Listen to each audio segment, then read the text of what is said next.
मैं इराक में गृह युद्ध से उत्पन्न स्थिति तथा इराक में फंसे 41 श्रमिकों तथा उनके साथ वापस आने के इच्छुक शेष भारतीयों को भी वापस लाने की तत्काल आवश्यकता के संबंध में ध्यानाकर्षण प्रस्ताव पर इस सदन में उत्तर देना चाहूंगी।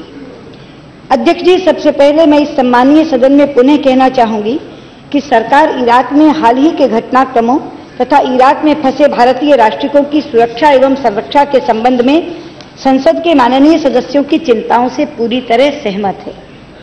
अध्यक्ष जी, भारत सरकार आईएसआईएस द्वारा प्रत्याशित हमलों के परिणामस्वरूप इराक में जारी संघर्ष और बिगड़ती सुरक्षा स्थिति को लेकर अत्यधिक चिंतित है।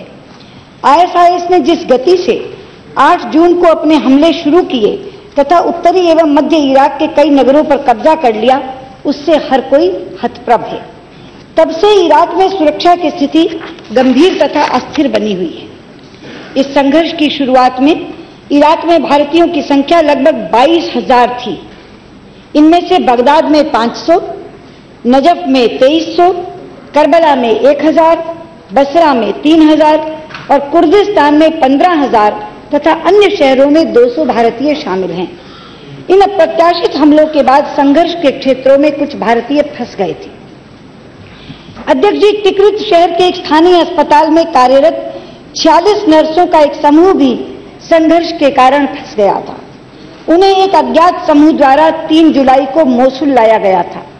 उन्हें 4 जुलाई को रिहा कर दिया गया था तथा उसी दिन उन्हें भारत वापस लाने के लिए एयर इंडिया के एक विशेष विमान की व्यवस्था की गई थी और उस विशेष विमान द्वारा वो 5 जुलाई की सुबह सुरक्षित कोच्चि पहुंच गई थी।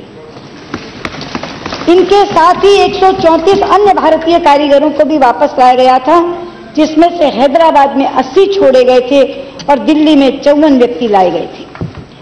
अध्यक्ष जी, मोसुल में कंस्ट्रक्शन कंपनी में कार्यरत लगभग 41 भारतीय नागरिकों के एक अन्य समूह को एक अज्ञात गुट ने बंदी बना लिया था। सरकार उन्हें रिहा करवाने का भरसक प्रयास कर रही है और सभी आवश्यक कदम उठा रही है। अध्यक्ष जी, भारत सरकार इराक में सुरक्षा स्थिति पर नियमित रूप से पैनी नजर रखे हुए है। इराक में इस संकट की शुरुआत से ही हमने 15 जून को, 24 जून को और 28 जून को अपने नागरिकों को नियमित रूप से ट्रैवल एडवाइजरीज जारी की हैं।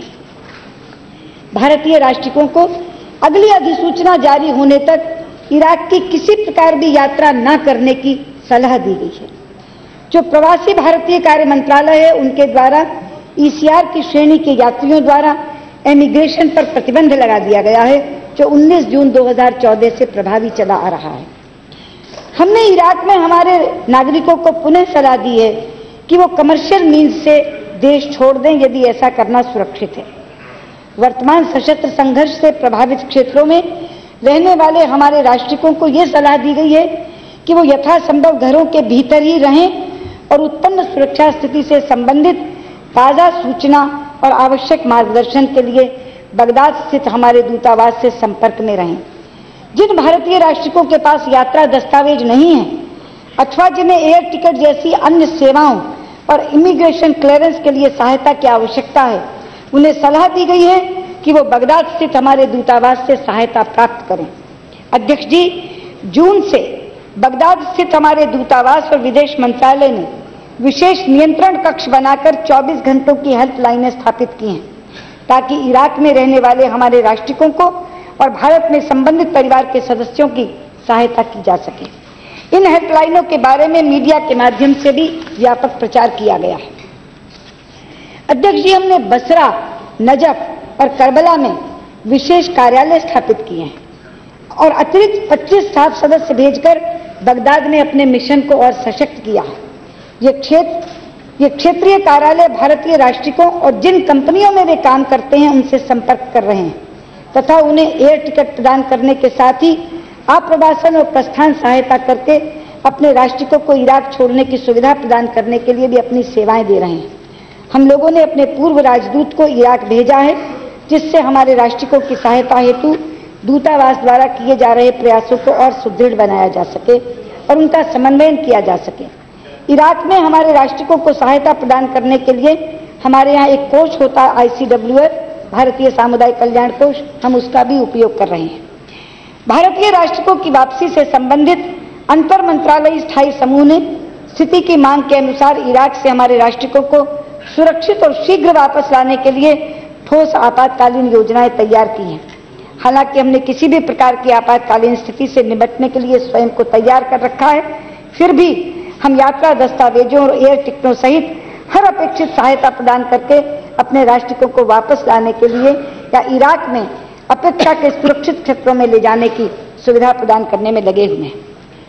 अध्यक्ष जी, 22 जुलाई की स्थिति के अनुसार 4000 भारतीय नागरिकों को भारत की वापस यात्रा के लिए सहायता प्रदान की गई है, जिसमें शिविर कार्यालय की स्थापना के बाद से 3000 से अधिक नागरिकों को हमने एयर टिकट्स भी दी हैं। भारतीय नागरिकों, विशेष रूप में मौसूल में बंदी बनाए गए 41 भारतीय नागरिकों की सुरक्षा और संरक्षा हमारे लिए अत्यधिक चिंता और तत्काल कार्रवाई का मामला है। हम उनकी सुरक्षित वापसी के लिए कोई कसर नहीं छोड़ेंगे, यह मैं आपको आश्वासन देती हूँ। मैं आपके माध्यम से अध्यक्ष जी इस सम्मानित सदन को आश्वस्त करती हूँ कि हमारी सरकार का ये गंभीर प्रयास रहेगा कि इस समय इराक में प्रत्येक भारतीय नागरिक की सहायता की जाए और उसकी सुरक्षित वापसी सुनिश्चित की जाए।